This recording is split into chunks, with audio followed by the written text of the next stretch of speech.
Tens of thousands of football fans came to Highbury. Electrifying! Yes, guys, and welcome to another episode of the Cannon Podcast. I am here in HD for all of your viewing pleasure. I have, been moved into the new ages, not the dark ages. I was operating in the dark ages, and Alex has made me come in all clear. We are pending to have a Rohan in HD, and you will soon to have HD podcast from the three of us. Rohan, how are you doing? Very good. Yeah, you're like just everything. In terms of your picture, your sound, it's just elevated. It sounds like so smooth. And yeah, it was quite overwhelming, the setup though. I can't get away with anything. If I've got a pimple, you guys are going to see it. It's a little bit insane. I'm not comfortable being this clear and crisp. But yeah, like let's just get into it. But firstly, before we get into the game, really brief, thank you so much for all the well wishes to me and my family. I really appreciate it. I know it's going to be a little bit difficult, but I appreciate all of the well wishes from you guys as well. And we will have kind of normal content. It was just something that kind of came up on the weekend. So no worries on that. But mate, moving to the game, that was fun. That was probably my favorite game of preseason. Like I was sitting there trying to, rationalize some of the tweaks, and I didn't find myself looking for much. I just thought, wow, that was a great game. There were some things that we did I'm really excited to talk about. Just give me your first reactions to the game. Was this maybe the first time you felt like, as far as preseason went, this is a confidence builder? This is something that, you could maybe look as a reference point? Or did you feel it was like a culmination of things that just organically happen through preseason? Like, is this just how normal preseason goes? Like, are we just so anxious about how things are going and we're saying, oh, this finally the penultimate game is going to be the one where it all came together? Or was that just all part of the master plan? Yeah, it's very interesting. Like, I think when you kind of get a gist of the mood from Arsenal fans post Villarreal to Bilbao, it's chalk and cheese. It's a completely different vibe. And I went to the game on Saturday, and the weather was good, the vibe felt good, the performance, it just had a really good feel factor to it. And I think for me, like, I went into that game thinking, right, usually what Mikel does in his final preseason game is he starts with a team that is going to be more or less what you'd expect in the opening day of the season. And that's what I saw. I saw the lineup and I thought, right, here we are. We're going for it now. It was the first time we saw Zubimendi, Rice, Ødegaard as a trio. Gyökeres getting his second start as well. And it just felt like this is the time now in which, we're looking to try and build momentum before that first game of the season. And mate, honestly, in terms of my general feelings, like, it was almost like, well, you could say close to the perfect day, because both of our centre forwards scored. You got Gabriel, who I felt looked really rusty against Villarreal and very understandable given how long he's been out for. And just like, the midfield, how it worked, which you certainly will get into a lot more. And just, I felt everything that we would have wanted, we got in that game. And that vibe is, I feel like, even looking at socials and how Arsenal fans are generally feeling, you're seeing people have that kind of real lift and like, right, let's go now, we're ready. And yeah, it just feels great. I'm in a great mood about it. And like it's just been good. I don't know if you felt this way, but okay, everyone quotes kind of the 22-23 summer, right? Yep. In terms of what that preseason gave everybody. But, I think the game that stood out to me in that one was Sevilla. And ironically felt a lot of those same vibes for very different reasons. I felt like Sevilla represented in that preseason a solution to problems we had had the previous year.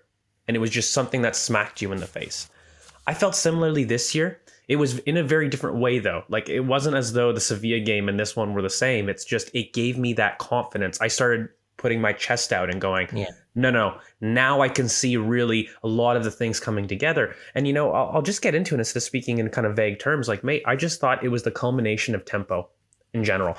I think that there was tweaks throughout all of this preseason, and maybe me and you differed slightly on how prominent they may have been as early on it as it was, but there was certainly a sprinkle. Everybody could see it of verticality and our tempo being just a little bit more direct. And it was almost as though this was the first full 90. I thought, okay, this was coherent. Instead of us playing in moments, in halves, and in sections, I felt as though from minute 1 to 90, they had a level of tempo control, directness, and a little bit more threat in transition that, I was looking for, really. Regardless of the solutions that we've got, it was more of a case of intent for me. The movement, making sure that it wasn't just a fluid buildup, it was a fluid midfield. And, this game actually gave me a lot of really interesting things in possession and midfield that I thought we weren't doing much of last year. And if we're platforming in a certain type of way, could see us change a little bit. And it was extended even into the press in general.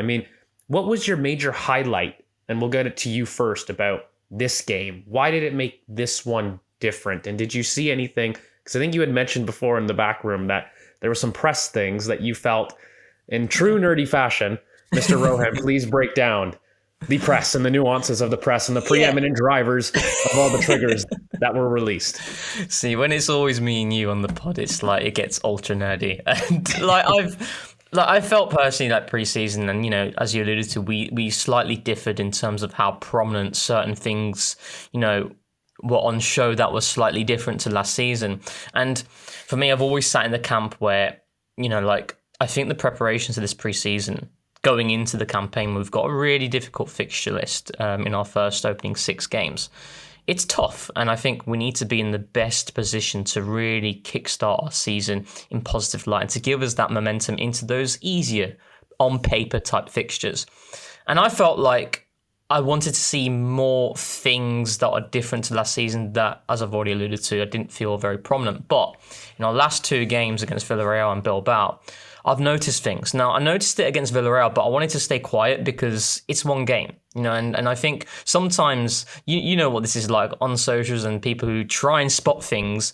You see something that fits a preconceived bias that you had that you really want to see, and then you will say, right, we've made this change. It's going to be what's going to happen in the new season, etc. But I felt like, right, I need to see it again in order for me to be a little bit more confident. And I saw it against Bilbao as well. So what it is, and I tweeted it out quite recently, and it's as per Arsenal in terms of in their press, and we know how good Arsenal are in that regard. I go as far as saying Arsenal are the best pressing team in Europe in terms of the variation and the different things that we're able to do in those scenarios, especially at opposition goal kicks. But what tends to happen as the opposition, we're just looking at situations where they're away from goal kicks and they're away from their own third. They're in their set shape. They've established some possession control, which you will always get irrespective of what team you're facing. They will always have a period in the game which they have possession. They're looking to stamp their authority and they're looking to play through our block. And what we tend to do is we sit in that classic, which everyone I think knows now, that 4-4-2 nominal zonal block with Ødegaard leading the pressure. But what happens is our intentions are always to press high. That's very prevalent. But what we tend to do in that block is we wait on certain triggers to occur before we initiate our pressure when we're in that settled zonal shape.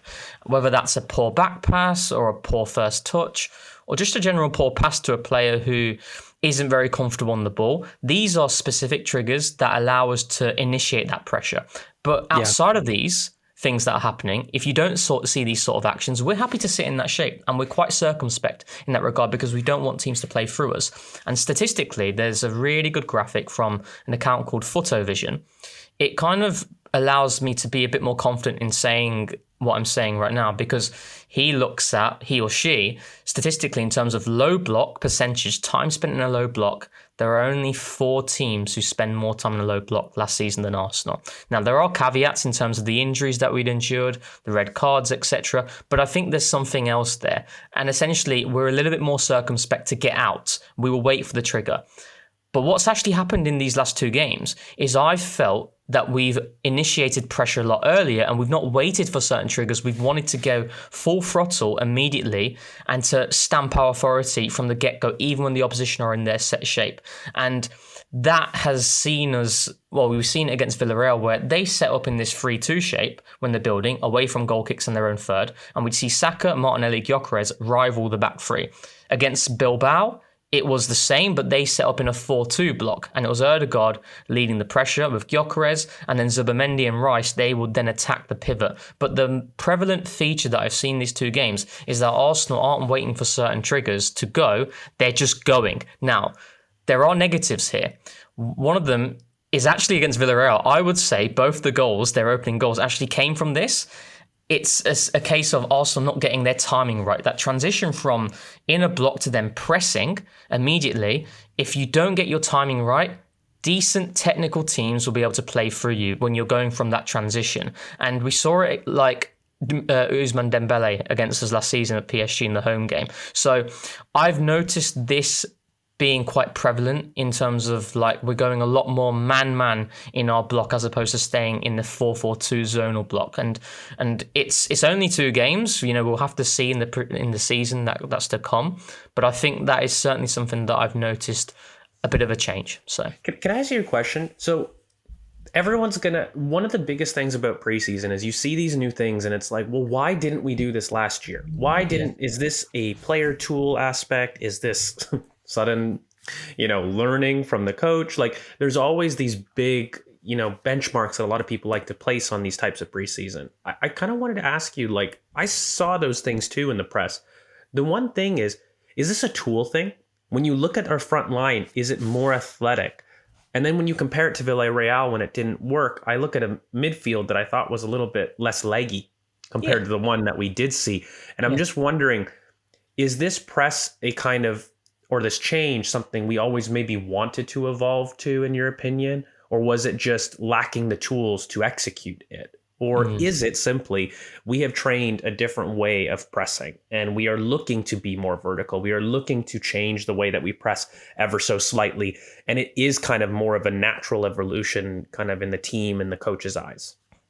I think it's a combination of all those things, but I do believe that, and again, it's such a small sample size, right? We could go into the season and we don't see this at all. This is why I really want to caveat it. But I think one of the big reasons why we're seeing it is I think we're looking to try and spring transitions a lot earlier, especially with some of the players that we have brought in with Gyökeres, who thrives in those scenarios.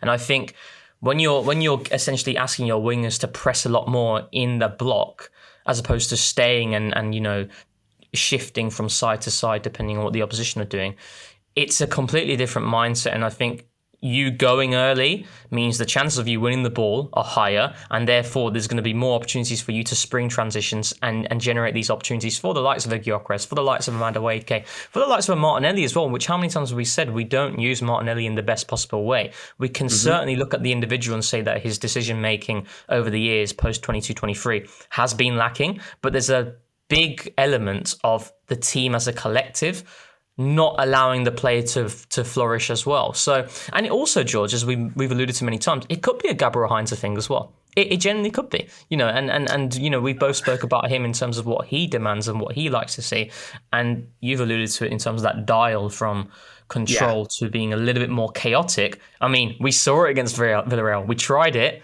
and it didn't work in 2 scenarios, and we got played through. So I've been really thinking, like, I'll get into the midfield stuff a little bit later, like very soon, but I have felt a long time. I've talked about this on the pod. You remember when I talked about the accordion and this idea as, you've talked about how the league has like kind of evolved a bit in terms of a lot more transitions. And, I've always felt like the modern football is how quick teams can become compact and then expand their distances. The ability to really control that accordion level of the team to spring, not just in terms of defense, bring the accordion in defense where we're all rushing back, getting our lines quick. Arsenal have been brilliant at that.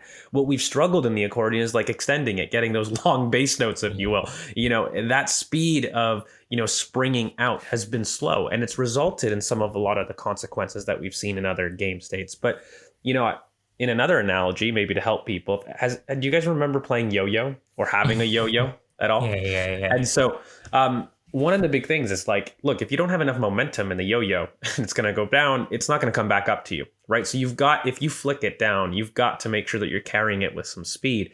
Far too often, I felt like when we did initiate a transition, Martinelli is probably the only one I could guarantee that would be busting out like a bullet out of a cannon, and he'd be there. Now I'm looking at some of these transitions, mate, and I'm thinking, okay, Gyökeres can keep up. Madueke can keep up. Saka always has been able to keep up. He's always been somebody that's been there. But I'd say consistently, even Kai Havertz, you're looking at the goal there, that transition power in the run, that endurance in the carry, those things that we were talking about that we did recruit. It means that we've got at least 2 to 3 players in every single attack being there instead of it just being 1 or 2. And it means that there's more options when you do spring forward. So it's a numbers game, right? Like, and we didn't commit as many men forward. And I do think that's potentially a Gabriel Heinze thing. That's something that he's been really vocal about in some of his direct quotes when he talks about how he's going to orient some of his attackers. I think we could go a bit deep into confirmation bias, like you say, because we look for those things a little bit more. Yeah. But when I'm looking at it as a broad whole, the yo-yo, the accordion, whatever kind of analogy you want to hear, ultimately, this team is springing forward in transition with a lot more venom. They're running more intently. They're not running to run. They're running to exploit space. They're running to attack space. And you can even see it in the fullback overlaps. Like, I think even on the left, when you're looking at Zinchenko, Miles, Ben, even Timber in moments, Mascara did it when he was in his brief cameo at right back against Villarreal. Like, the intensity in the sprint to attack space is completely different in this preseason. That's probably been my favorite thing that I've seen in preseason. Such a niche thing, but the way we attack space. It's no longer, I'm running on the outside to fill a hole and I'm thinking about it. It's no, I'm really looking to stretch the space I'm running into, regardless of if I get the ball or not. And I think that's been worked on a lot more this preseason in general. Look, I have some thoughts on the midfield. Did you notice anything different in the midfield from your perspective in this match? Did you feel our use of maybe Declan Rice in classic George Fasting to lead you on a bit? Like, did you see anything different yourself in how we use the midfield, even with Zubimendi himself? Yeah, so actually I saw a lot of things in this game. So it's not just a case of that specific nuance in the pressing, but I think for me, and I can kind of lay this up for you as well in terms of the Calafiori conversation. What we saw against Bilbao is like they set up in a 4-4-2 block, right? And when teams are pressing and applying pressure in a block like that, where they've effectively got a striker and a number 10 who are, one's pressing and one's staying on one of the midfielders, we tend to adopt that 3-2 shape, right, against those sorts of teams. And usually the two consists of the DM and the left back, usually, right, predominantly. But we saw it different. We saw Rice and Zubimendi, and something that we've been calling for a long time. And in terms of the thing that I saw in the midfield, and it's something that I felt is going to happen, and that is my prediction in terms of the fluidity between Zubimendi, Rice and Odegaard and how they interchange. Mikel's very big on these diagonal movements between their midfielders. How many times we mentioned it, the athletic piece that Declan Rice did, that interview, he talks about Mikel liking his midfielders standing on different lines, staggering and moving off each other to open up space. We saw it many times against Bilbao in terms of Zubimendi moving to the left laterally, to the right, Declan Rice doing the same thing as well, and Martin Odegaard as well. It wasn't as pronounced with Odegaard, but we saw it a lot with Rice and Zubimendi in terms of what they were doing. But the point that I want to make here, George, to you, is Calafiori. We've spoken about Calafiori many times about how much we love this player. It's an elite talent. It's a case of an availability game. It's the durability. If he can give us that, we've got a serious opportunity there on that left-hand side to really elevate. And I think, so the way that we've seen Declan Rice used, this isn't just in this game in terms of Rice sitting deeper and effectively more touches and being a lot more freer as opposed to staying high and crashing the box. This happens a lot when Calafiori's left back. If you go back to PSG at home last season, West Ham away last season, Leicester at home last season, there's another game as well on the top of my head, I can't remember, but we saw yesterday as well. These are all games in which Declan Rice, his usage has been effectively a lot more touches, deep facing play, being able to switch play. Nottingham Forest away is the other game I was alluding to. They've all happened with Calafiori in the team. So I wonder, it's a case of Mikel, and I'd like to get your thoughts on this and just your general opinion on the midfield. Is do you think it's because of how multifunctional and how much quality Calafiori has in different zones, higher up the pitch as well, that gives him more confidence to put Rice deeper? Or do you think it's something else? Yeah, I think that like when you have a look at this too, mate, it's a frustration that I think a lot of fans have. Like Declan Rice's usage has been a debate for nigh on 12 months to a year, at this point.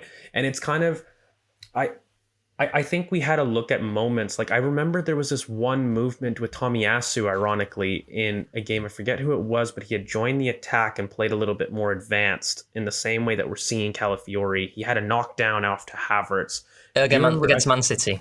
Man City, yes. So I've seen this movement before. It's not as though Mikel doesn't know it, but it's almost...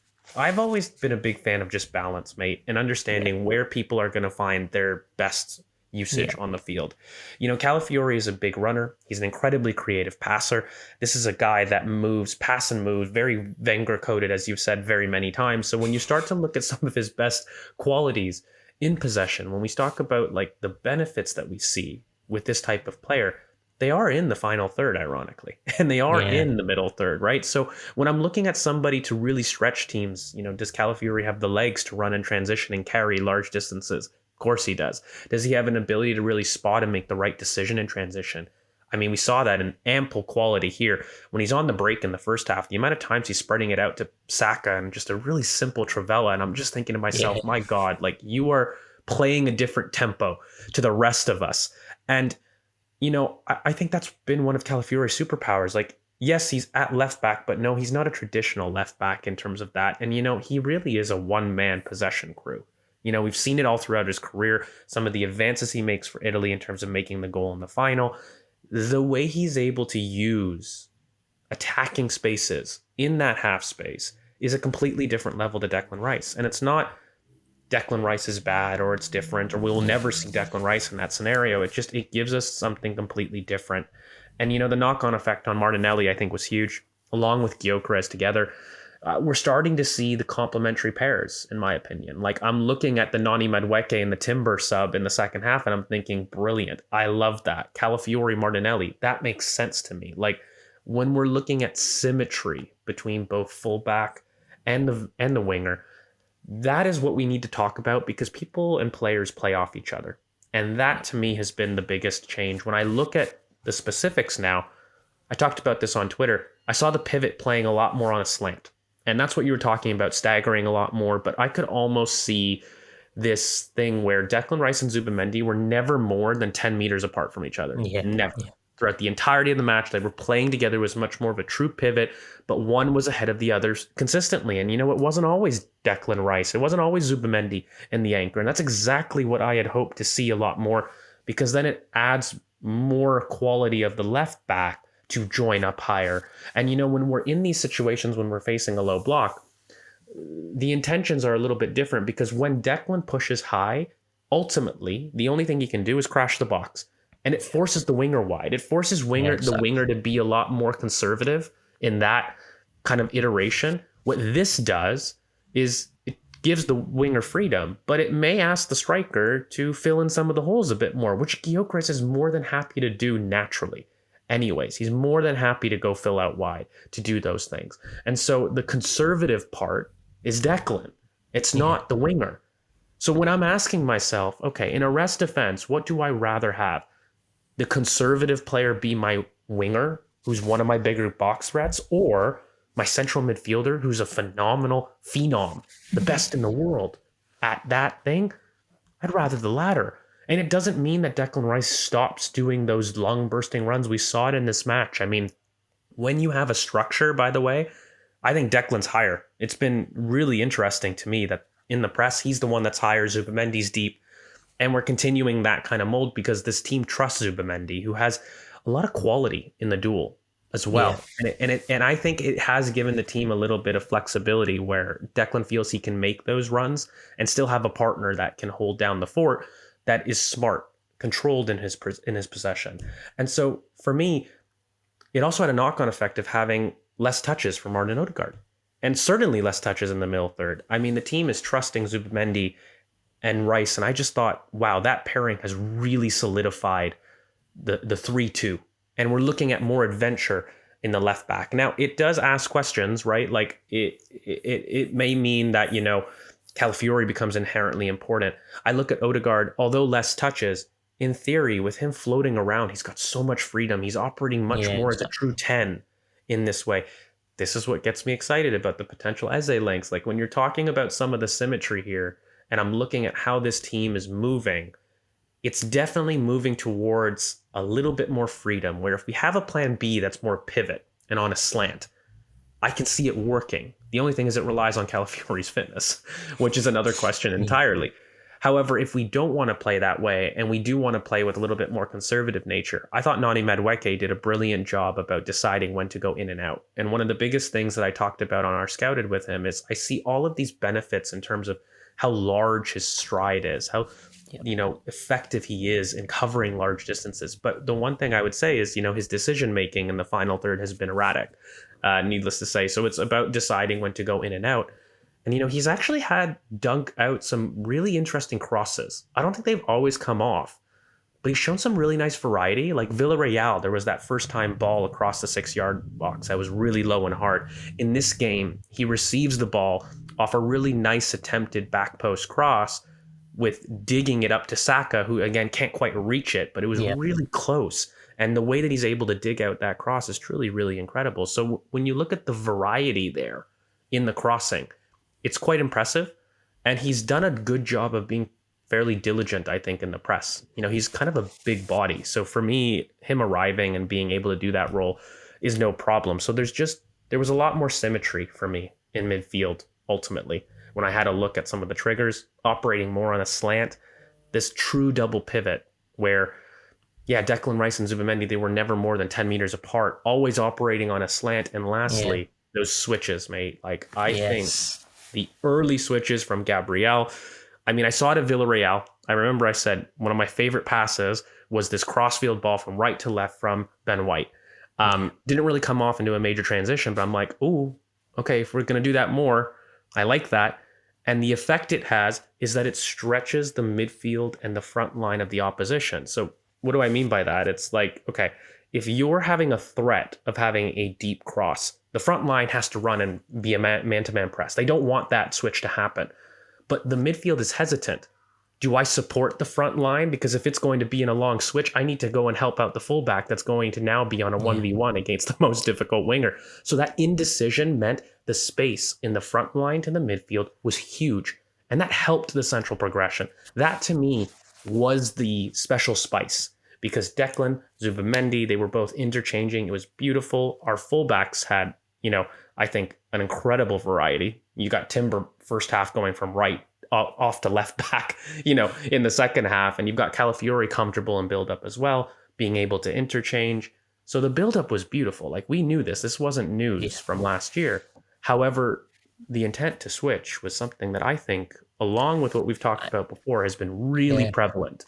And I guess like that can take us to specific individuals as well, right? In terms of what Gabriel was offering and how many times we see Declan Rice. Like, that's his West Ham bread and butter, quarterback type. Receive the ball and then hit it out wide for, at the time, like a Kufal to run onto to get Bowen closer to goal, etc. But it was just hitting that switch every single time, and he loves doing it. And Gabriel did it, I think, on 3 occasions. And I guess maybe we could kind of bounce off each other here in terms of individuals, and starting with Gabriel. And for me, I spoke about it already on earlier in the pod in terms of I was very, very happy with his performance because we know what Gabriel is. He's an elite left-footed centre-back. I'd argue he is the best left-footed centre-back in world football. But he's been out for a very long time. And what we saw against Villarreal is, unsurprisingly, a player who looked incredibly rusty. Really, really rusty.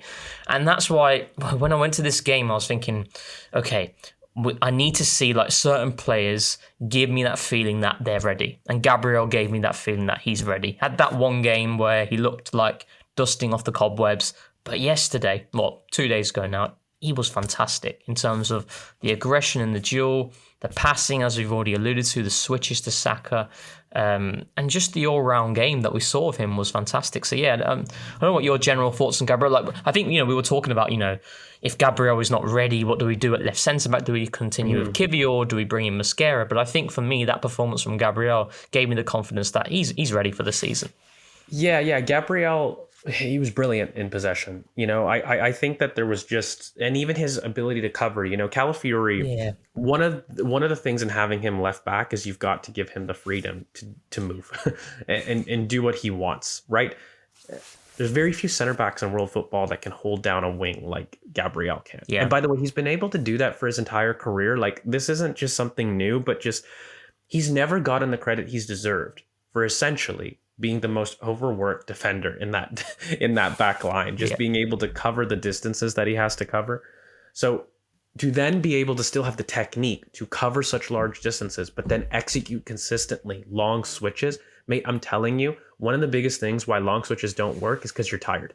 You don't have the mustard to put that on the ball. Like, okay, fine. At the beginning of, a match in the first 10, 15 minutes, you see switches, even teams that employ switches as a tactic, you see them the most frequent at the beginning of every single half. Why? You're fresh. And, I think one of the biggest things is how he's been able to have such consistent delivery despite him being tired and asked to run such large distances. And so, I thought he was brilliant. And, he gives us something too, where I think, ironically, Saliba can learn something from Gabriel's willingness to play the ball. I think Saliba is on a different level technically to Gabriel. That's not debated. But one thing for me is Gabriel's incredibly brave. Like, it's one thing not to be as technical, but Gabriel's always been brave to play the pass. May not always come off, but his willingness to go directly into the channels, whether it's a clip ball down the left-hand side, whether it's a long switch out to Saka, Gabriel's been brave, deep, quite a bit throughout his entire Arsenal career.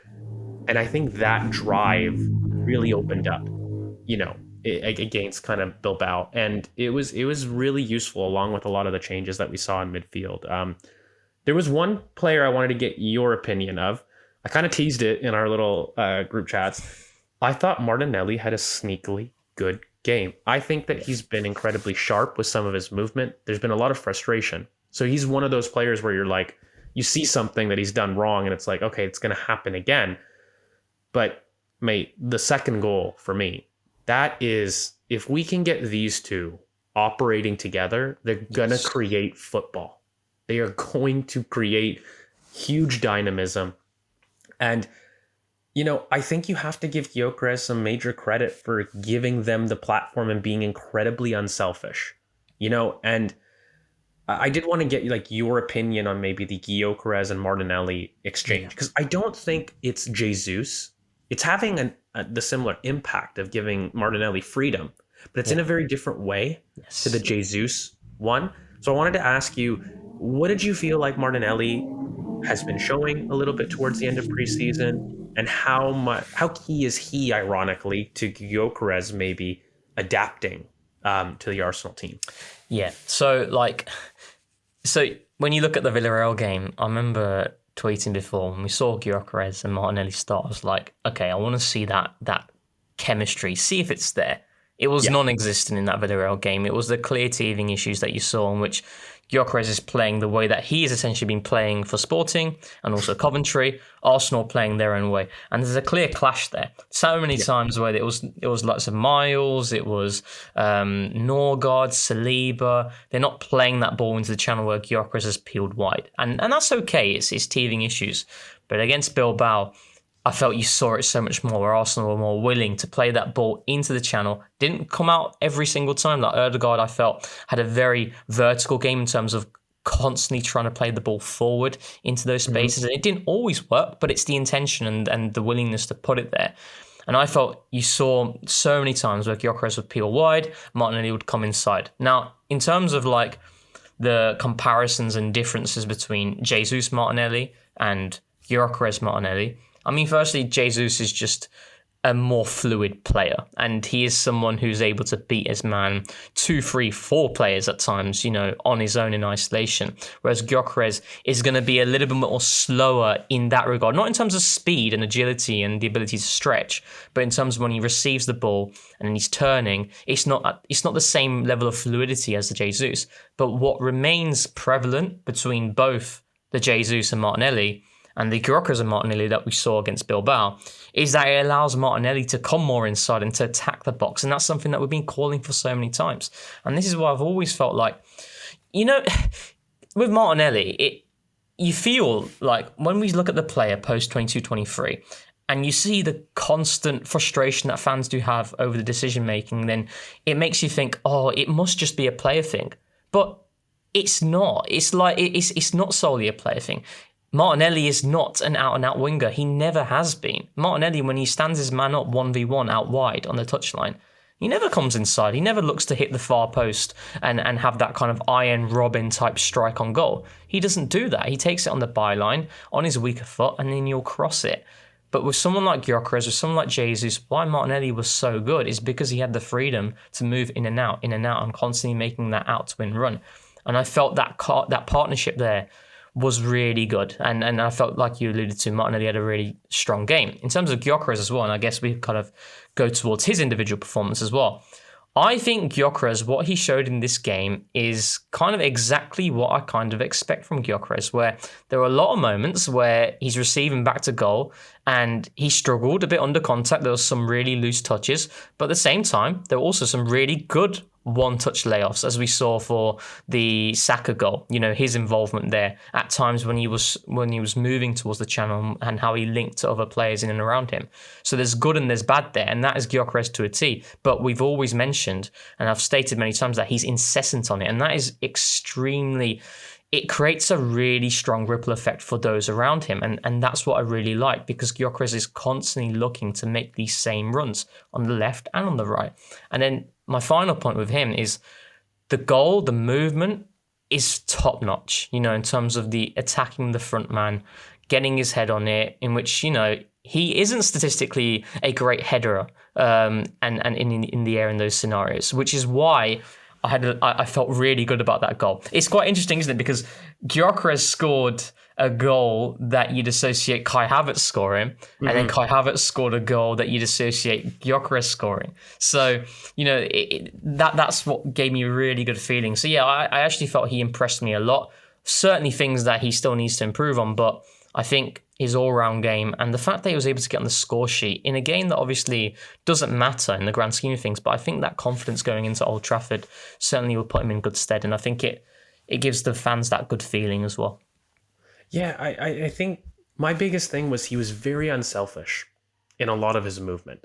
And, I think he and Havertz, if we transition this season to platform Saka and Martinelli to be more central at the expense of our strikers doing more of this, you won't see me complaining, even if they have lower goal totals. Like, I really feel as though we need to see the impact that these guys offer in terms of stretching teams, because it can't just be one or two players. And the one thing that I saw is Gyökeres is always a willing runner. This guy will always be with the attack and wanting to get us forward, whether he gets the ball or he doesn't. And I didn't see him strop around. There was a lot of times that he was making runs and he just wasn't found. And, it didn't touch the ball too. There was a lot of running that he was doing in order to make sure that others were in a better position to receive. And our more dangerous players are in a position to receive. And, I think Kai does that, but he's quite geared towards the right-hand side in his manner of helping. And so it is a little bit more limited in terms of when he does attack from the left. It's more of a straight line run to the box as opposed to a true overlap to hold width. Gyökeres will do both. Gyökeres will overlap wide, right or left, and actually hold the width there. And, on the left, he has even a little bit more ability, I think, in terms of the dribble. He's a lot more comfortable taking players, on the inside or outside with a strong foot. Where on the right, he kind of has those natural angles blocked a bit, right? So I think that benefit to any winger, first off, it doesn't have to be Martinelli, but any left winger that we have was always going to be great. I think that was one thing. The other thing was I just think that he's really good in the press as well. Like we haven't sacrificed, like Kai Havertz gave us a lot in the press last year. And I'm just wondering, we've got probably right back as our most competitive position in terms of quality, where we're looking at two players of incredible quality, completely different, that can come in and do a phenomenal job.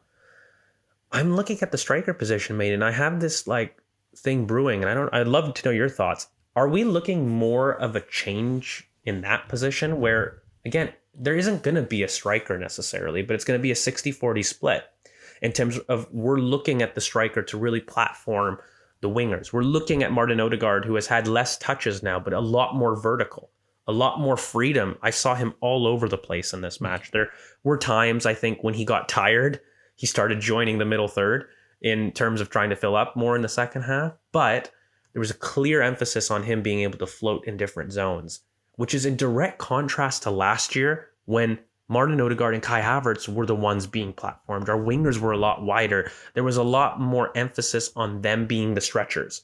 Whereas now they're taking a lot more of the conservative role, and I'm seeing that our wingers are being a little bit more open to be inside. There's a little bit more flexibility there that we don't always play with the central players having the freedom, so to speak.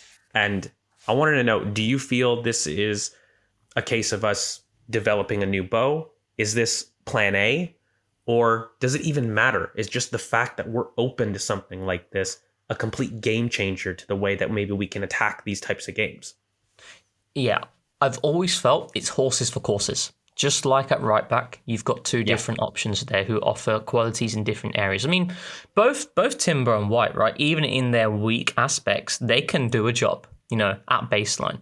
But it's a case of like, what's the point playing Timber in a specific game state that he's not as good as a Ben White? And this is where, again, we go back to the Gabriel Heinze thing. And when we look at some of the quotes, one of the big things that I had read about was the fact that he is someone who is an advocate of being pragmatic in the sense of picking the player that suits the game the most. And I look at right back as being an area in which we can do that. We can chop and change. And I also think that's the case at centre forward. I've never thought that it's going to be Gyökeres is starting every single game. Kai Havertz is going to be on the bench every single game. Mikel loves Kai Havertz. He is going to be playing a big role this season, and rightly so. You've got two players who offer qualities in different ways, and that's the beauty of it. And that's why I think, as a general conversation, when we look at Mikel Arteta in terms of weak points, I would say his ability to manage the squad appropriately and keep everyone warm has never been a strong aspect of his. Last season, I don't think you can really look too much into that aspect of his coaching because of the number of injuries that we had. So he was forced to make changes. But this season, if Arsenal have good luck health-wise, there's absolutely no excuses to not be proactive and manage the squad in a way of allowing specific individuals to play in the games that allow them to thrive. You're going to have your core, right? In terms of your Salibas, your Gabriels, your David Rayas, your Rice, Zubimendi, Sakas, etc. Even Martin Odegaard for Mikel Arteta, although, there's certainly an open discussion there in terms of if Odegaard's form drops, what do you do there? I mean, that could be the case for anyone, right? But you have your core who are going to play in pretty much every single game, like any game that has significant meaning. But it's kind of what you do around that in terms of being able to chop and change and find the best solution for that specific game that I'm very intrigued by. And I think there's no excuses not to do that. And I think going back to the Kai Havertz and Gyökeres point, you've got a way in which the game model, when we're talking about our reference point up front, should be changing between the two individuals. And that's really exciting for me. We haven't seen that. We haven't seen like a significant game change between different players in a specific position. Whereas I think now at centre forward, I'd argue, if you want to get the best out of both Kai Havertz and Gyökeres, you have to make changes between who you start, and so, yeah. Well, so on this topic of change and adaptability and stuff, I think we have a little bit of time to kind of get into. I wanted to get your thoughts on the depth and the squad because, look, we constantly, I think, will criticize a team for its faults, and sometimes we don't remember what we have in general. And mate, I'm looking at the bench here.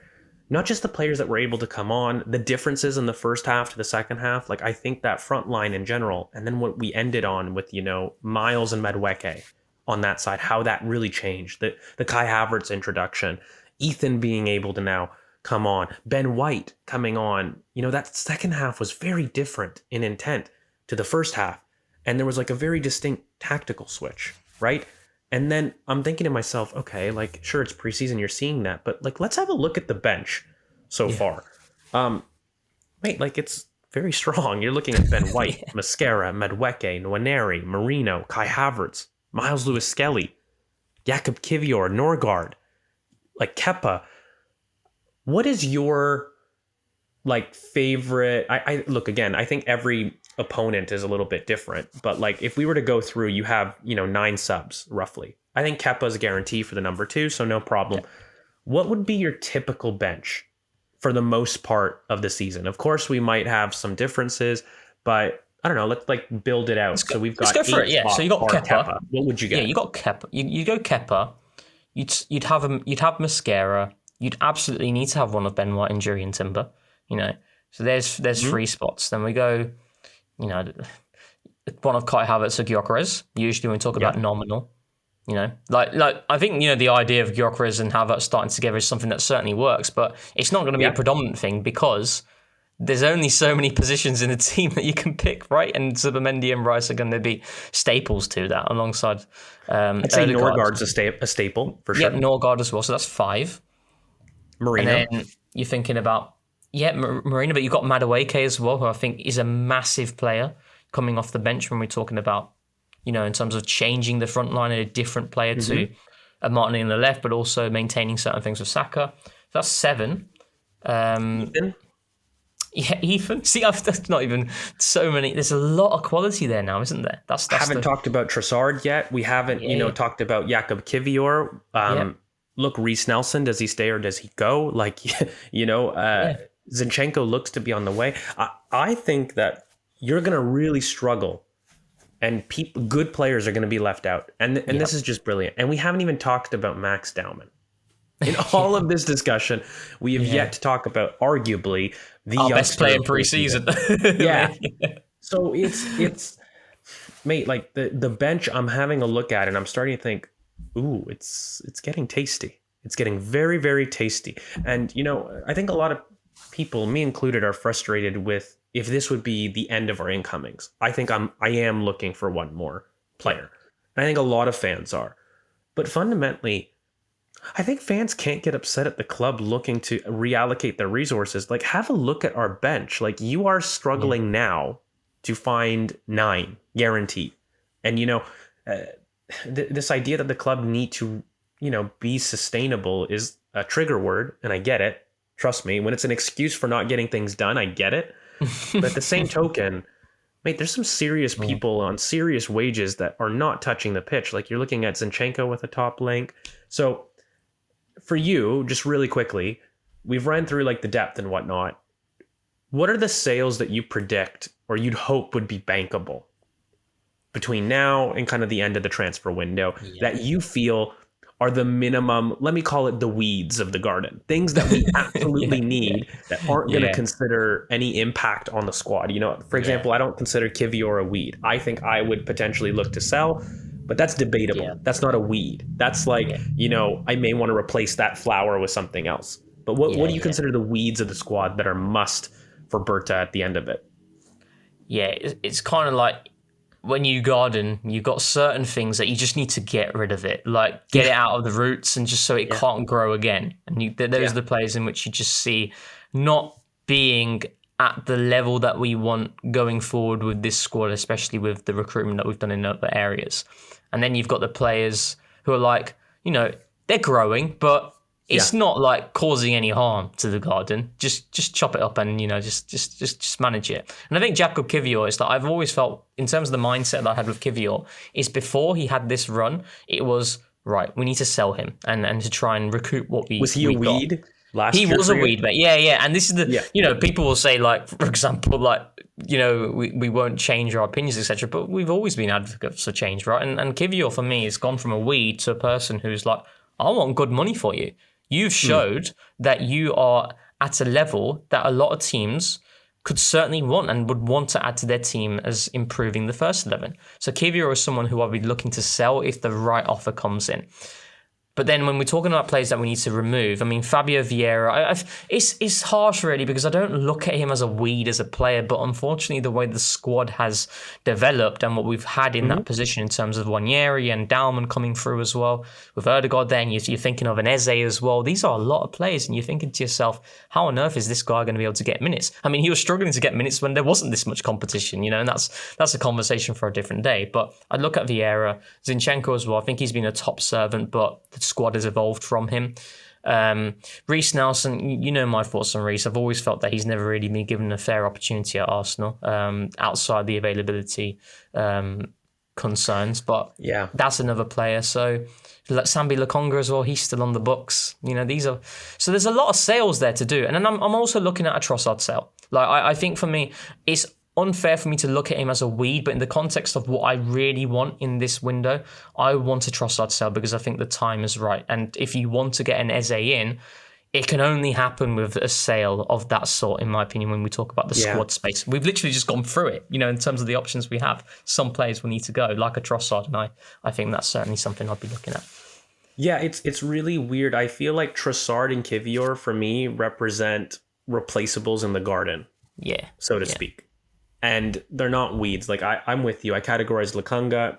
I'd say Zinchenko is a weed, especially on those types of wages, in terms of who will offer at left back. I think I have a really unpopular opinion on Reece Nelson. I would rather keep him over Trossard, even. I'll buy that. In terms of, but it's unfair because the output that Trossard's has really given us. Like, you can't discount what he's been a brilliant buy. So between those two, you sell one's a weed and one's a replaceable in the garden between those two. But regardless, you're looking at another 4 to 5 sales. Right? 2 are replaceables. Lokonga, Zinchenko, Reece, Vieira. That's 4 that are considered weeds by nature of the squad. It's a lot of business. And we need to get cranking with it. It's a lot of business. So I'd say the longer this goes on, the more worried I am about an incoming. And then I start to say, okay, well, what's the likelihood that Palace's best player moves in the last 2 weeks of the window? And it starts saying, regardless of what situation you're in, you start to say, what's the biggest impact? So I think those are questions that we'll probably have to address a little bit later on. But before we get to your questions, I did want to preview the United game. So I want to get your thoughts on that big game, mate. For me, how you feeling? How you feeling? Honestly, I know what you're like. You're always like, I'm buzzing for it. I'm a little bit worried, even though it's United. Just naturally, mate. Honestly, so for me, when we did when we were looking at the fixture list and categorizing it in terms of and you've always sat in the camp of, if you play the big games early on, it's a good thing in a sense because when we talk about when each team is going to be at their absolute best, the likelihood of it being at the start is not as high as it being towards the middle and the latter half of the season. But that first game, George, I kind of just wanted like the last 2 seasons when we played Forest and Wolves, first game of the season at home, Emirates, sunny. It just gives me that comfort just to get points on the board. And if the second game is like an absolute horrible game, so be it. But because United's that first game, at the end of the day, right, regardless of how toxic it is there, the first game at Old Trafford, from their perspective, the fans, they're going to be up for it. They're going to be absolutely raring to go. Yeah.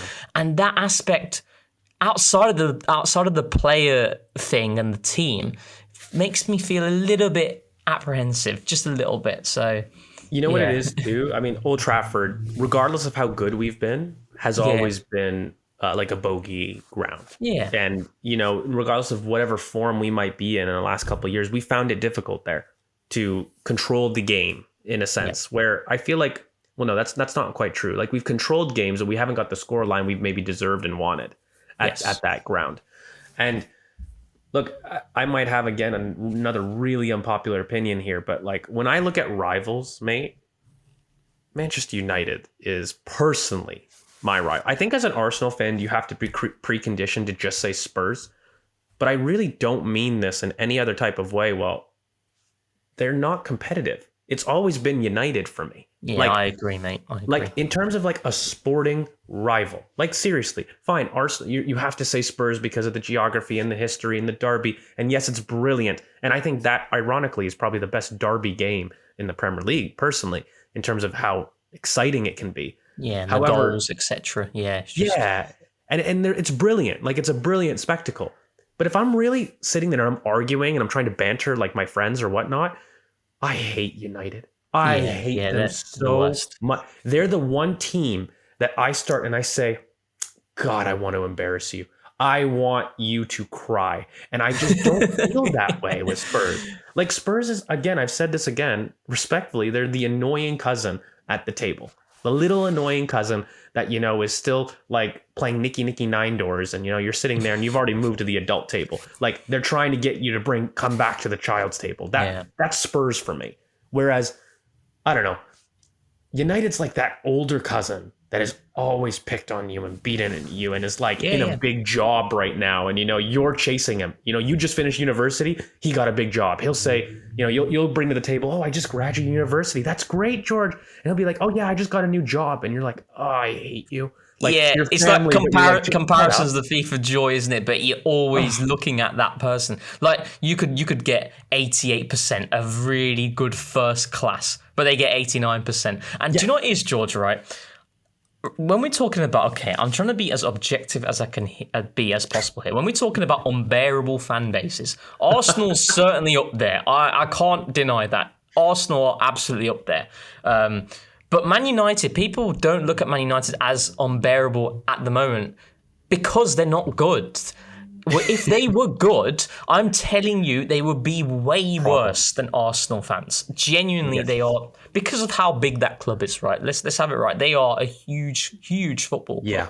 You know, they're bigger than Arsenal, and I'm okay to say that.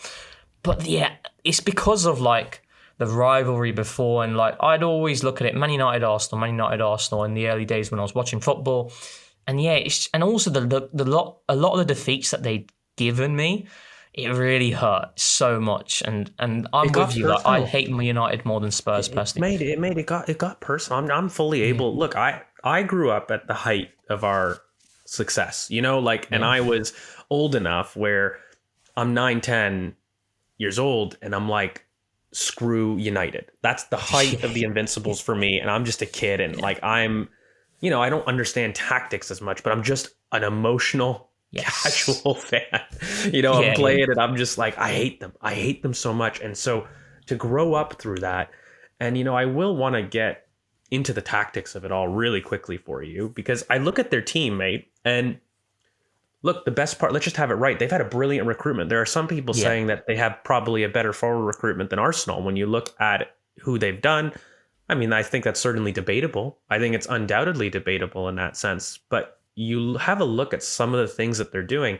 Sesko, Mbeumo, Cunha, an entirely new front line. I mean, the links to Carlos Balaba, like, mate, they get him. We're talking about United being a problem for me next season. But for the first game of the season, to essentially have the bulk of your recruitment result in a completely new forward front line, the one thing I'll say, they're not going to be together. You know, they're not going to be at their chemistry filled out best. Yeah. And I do believe that Old Trafford in 3 months is a completely different story to Old Trafford now, in terms of that's a great trying point. to understand, you know, what that team looks like filled out with some games under their belt, having played with everybody, because I think that's a brilliant front line with a lot of movement, a lot of creativity, a lot of potency, really balanced as well in terms of some of the profiles. But do they trust them to really start off, you know, from the jump? And, you know, with Garnacho being, you know, kind of off to Chelsea, who has been a big threat to Arsenal games specifically, like, I'd love to know your thoughts on, you know, how do Arsenal approach this? What kind of lineup would you approach it with? And do you expect United to kind of come out with their brand new shiny toys all in the front three? That's a really good point that you made about the front three, right? In terms of on paper, and you give it time, that's a really balanced front line. I've always felt that. But what didn't really strike my mind, and it really should have really, because it's quite obvious, is that by the time they play us, they would not have played a single game together as a trio. Not a single game. Like Cunha and Mbeumo would have had a couple of games now in pre-season, but with a focal point, we saw against Villarreal the teething issues of Gyökeres and the team, right? We saw it there. Gyökeres is making runs, Arsenal not playing the ball, and you're sitting there thinking, what are we doing? But then you realise it's like, well, he just came 5 minutes ago, right? And, and I think that is certainly a positive playing in Man United right now in terms of that synergy. Is it going to be there? It could be there, but the chances are that it's not because they just don't know each other in that sense. So, and there's a lot of questions that we'll probably get into in terms of on Discord and X. And I think the likes of Dinny on Discord and other people as well have asked about our lineup. And we could kind of start there, couldn't we, in terms of absolutely. What we go with. And I feel like this is one that I might change my mind as the week goes ahead, right? Because of the options that we have. But personally, I'd go with the same team that played against Athletic Bilbao. I'd go exactly the same team. I'd go Calafiori at left back. I think the big two decisions, the three big decisions to make are right back, because of where Timber is at in his fitness and relative to Ben White, who's been fantastic in pre-season. Right back, left back, and I think centre forward as well. I really do. I think there's a conversation there. Right back, I would go with Timber personally, but I think maybe that's not being fair to Ben White in terms of what he's done in pre-season. But I just think Timber, I did like what I saw in that game, even though there was a bit of rustiness on the ball in deep areas. Left back, I'd absolutely go Calafiori. I just love watching him. And then centre forward, I would go with Gyökeres. I just think he's got a goal. Kai Havertz has got a goal as well. But I think a new signing, just let him go. Let him go for it. Old Trafford, I just give him the go ahead. And I like the narrative of it. Sesko Gyökeres. I was going to say, that's a nice little story. I like that narrative, and I think you'd love it as well. It's the Canon podcast narrative. That's what that is. I'm with you. And you know what it is too for me, mate? Cunha's been brilliant for them. And, I think that, honestly, that's what's dictating my Timber decision with you. I have symmetry more than the Ben White thing. Cunha wants to be on the inside and, tracking those kind of runs. And if you can stop that creativity for me, that's important. So having, one of our best 1v1 defenders there who naturally is going to come onto his strong foot to enter the duel is important. I mean, Ben will be on the outside, so it will stress the back line a bit. And I'm with you on the Calafiori. Why? I want this pivot slant that we had been talking about all podcasts to be the rest defense. When you're looking at Mbeumo, one of the biggest things is he is a phenomenal runner, transition runner. I'm not going to hide it. I would have loved him. It would have been a case of just beyond our means in terms of just being too rich at it. But in terms of trying to really defend that, you've got Gabriel and with Rice a little bit deeper. I think that we deal with that threat a lot earlier. And then you almost eliminate United's ability to get going, because if you allow them to transition, it's going to be a Bruno ball out quick to Mbeumo. A Cunha who's going to pick it up in deep areas to find Mbeumo, because they don't have that reference that they've been able to really work through in training. So that's going to be the out ball. So for me, I want my two strongest transition runners down that side to just kill that, right? And have our press be at the top. I struggle with the striker. I struggle here. Calafiori means that for me, Martinelli has to be the winger. That has to be the pairing. If you want Miles to come in, then Madueke is your left winger. That, for me, those are complementary pairs. However, the striker, this is where it gets interesting. I don't think that because I think both players gave a really good account of themselves against. They both have, and look, honestly, for me, it's fitness. It's straight up fitness. Yeah. If you find one being more fit than the other in the moment, I'm happy with either that gets in. I'm leaning to Kai Havertz because of the way that Kai has played against United, and in particular, I'm looking at making sure that our press is phenomenal. These guys can't build up. And it just is a simple case of, I actually think Gyökeres is a brilliant presser. It's not that he's not. He just hasn't had enough time to be with the team, factually. So I would love to have Gyökeres against tired legs. One that I know, let's employ a press that we know. Let's employ a team that's fairly united, where really it's only Zubimendi Yes. that has been the major change. And let's go familiarity versus chemistry. Because I think they are naturally going to be forced to play new players and play into chemistry more than Arsenal. So let's play. It'll actually be one of the few times that having a settled team is really going to match up well to this type of matchup for me. So I might lean to Kai Havertz, but I'm with you. I think striker will be a debated. But I do think Martinelli, Saka is going to be the case. I think our midfield's Declan Rice, Zubimendi, Odegaard. Yeah. And I think Gabriel, Saliba, and of course Raya, in goal. So that's kind of everything key. else is what it is, right? I think the left centre back concerns were only because of if Gabriel, is he ready for it? Is it coming too soon? But we've got the confidence from the game, like he's good to go. But these are good conversations to have, right? We're not talking about like a significant drop off with whichever player that we pick. These are all really good players, and I think like that buzz that Man United will have, it can drop really quickly if you get an early goal. Like an early goal, and it could change the complete mood. So, and maybe this is me with the fan. I'll be honest, the Gyökeres narrative could be a factor about getting the crowd up. Like they were very much linked to him, and just to be on him, I don't want to give Old Trafford a moment to breathe. I think you do give them life. It becomes nothing about the quality, and it becomes what we just said, what we led with. We hate Arsenal. And that can be a good fuel. That can change to make the better team lose anytime in football. So that's maybe part of it for me. But I'm going to go to Discord to throw a question for you. Maybe in the meantime, you can have a look, I'll have a look at your Twitter questions, try to get yours loaded up. But okay, this is a kind of a good question, actually, from X Sample. So thank you for your question on the Discord. And guys, a reminder that you can join the Discord with the link down below in terms of joining as a member. But you can also join us as a Patreon if you really do like the content. So make sure you guys like, comment, subscribe. Of course, you get a 7-day free trial with tons of different content that we talked about. Scouted, rewatches, the whole likes in terms of even some individual pods with me, Ropan, and of course, the infamous TCP Live that Rohan does with Alex. That is brilliant as well. So you can join with a simple click of the link down below and a 7-day free trial. But thank you from Example. The question is, if we win the Champions League this season, what is the lowest position you would be happy with? Additionally, what position in the league would we need to finish to not have declined overall? Asking the questions that make us negative. What is for you the kind of fail-safe in both scenarios? So let's say we win the Champions League. How low can we go?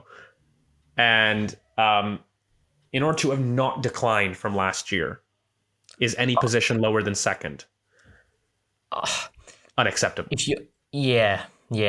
I think Champions League though. If let's say it's like a really competitive league season, and in the end we finish fourth, but we are still fighting for the Premier League, and we ultimately fall short, and we have a couple of poor games towards the end, and we finish like fourth, but we win the Champions League. I think that's acceptable personally. It's the context of it, right? Because I think if you finish fourth, but you were absolutely no way near in the race at any point of the season, then I don't think that's good. Because I always think, and I'll be consistent with this, your league form over 38 games, that is a sample size that you can't hide from, really. Last season was we finished second even despite the injury concerns and the turbulence that we endured. We still finished second, right? But generally speaking, like if you have a league season which you have good health, and I see us not competing, that is something that leaves me a little bit more worried. Whereas right now I don't feel that worried because I know what this team's capable of. So I'd say fourth in that context would be the lowest I'd be willing to go. But then again, like, let's be honest, if we finished like 10th and we won the Champions League, I don't think it would be. I think we'd still stomach it, really, in the grand scheme of things. But it's look, it's the one trophy that's eluded the club. Yeah. Right. So there's a lot of things that you might concede on your morals. I'm going to be stricter.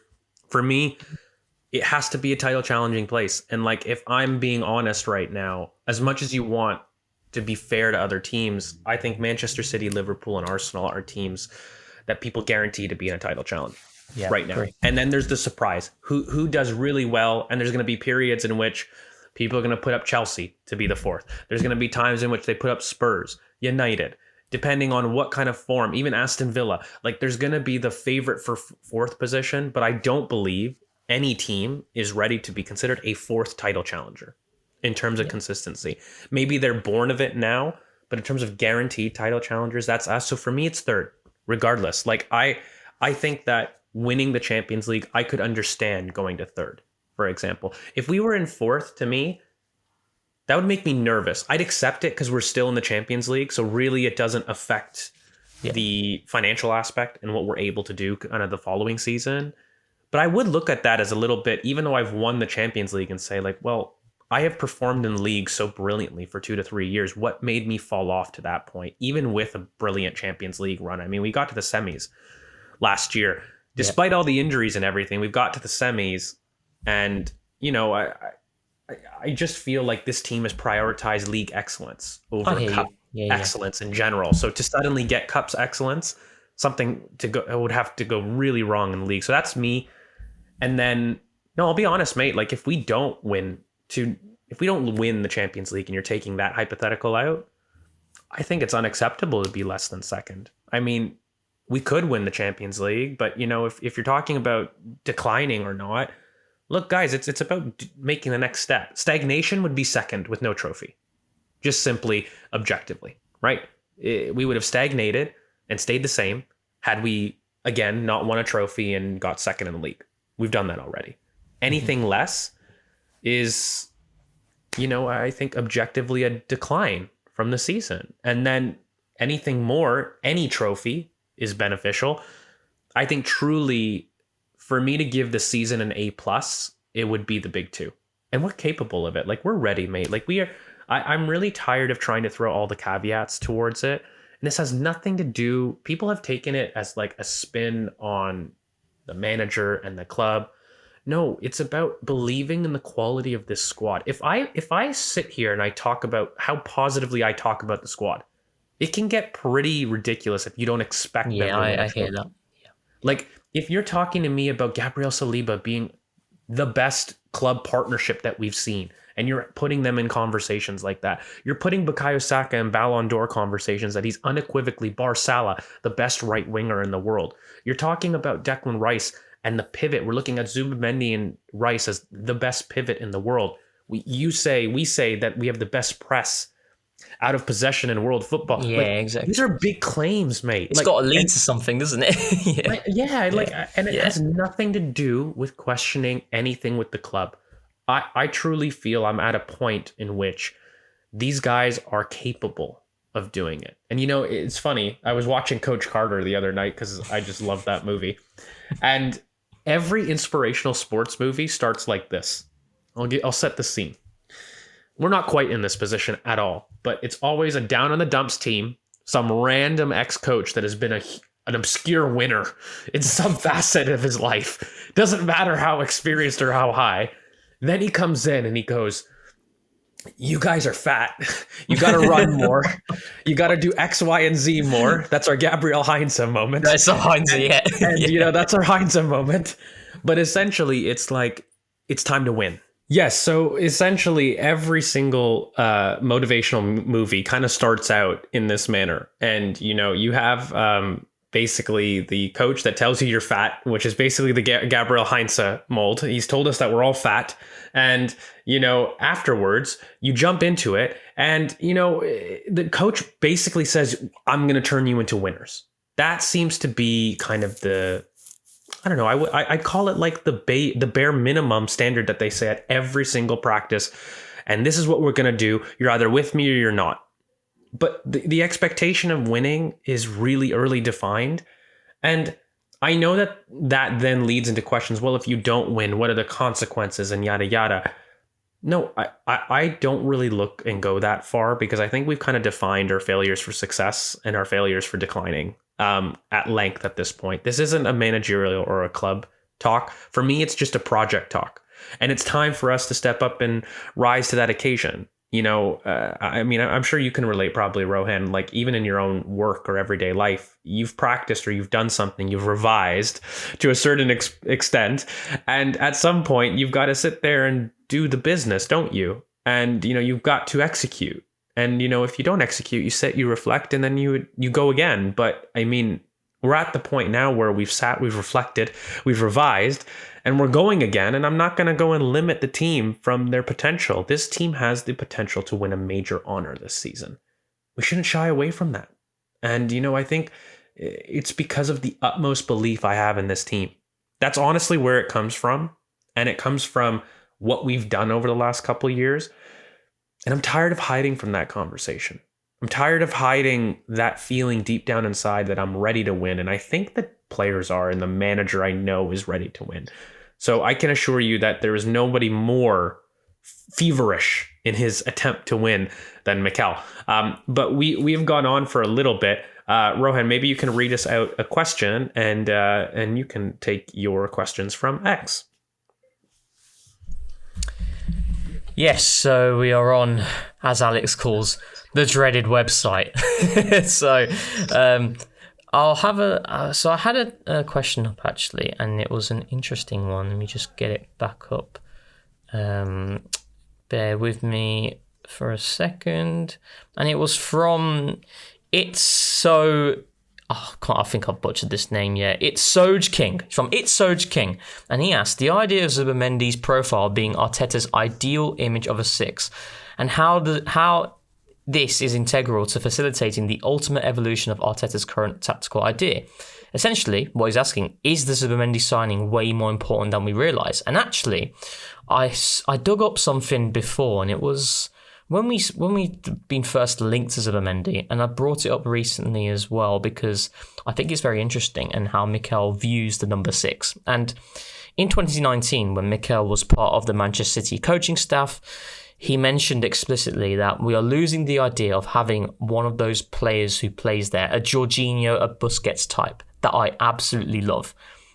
He put a lot of profound emphasis on the Busquets, the Jorginhos, in terms of these tempo dictators in the middle of the park, the technical hub. And I feel like when we were doing that, Mikel Arteta, kind of like, if there was one question we could ask Arteta, what would it be? And, we all have loads of things that we'd want to ask him about. But my one would be, I'd ask Mikel right now and saying, let's rewind all the way back from the moment that you came to the club and your ideology, your vision of Arsenal Football Club, and your preferred type of team in terms of profiles in different positions and what you'd want in each role.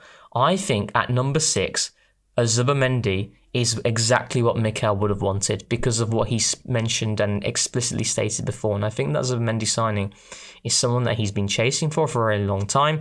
I remember when we signed Jorginho as well, in the behind the scenes where he's signing his paperwork and it being fully confirmed. The conversations in the video that I saw at the time, it was like Arteta mentioned like, oh, finally, and it's kind of like that feeling of, I've got that type of player there. So I do think that Zubimendi signing for sure is a massive one in that sense, and I think it's something that Arteta certainly prefers in that role. And yes, I do think it's going to be very exciting. I don't know what your thoughts are on though, George, about Zubimendi and what that means. Yeah, I think that Zubimendi is going to be somebody that gives us a level of tempo control that this team is needed. Ultimately, I felt like Mikel Arteta's tenure has failed in run-ins because it's got to a point in which either we've gone too fast in our first title challenge and our tempo was too fast.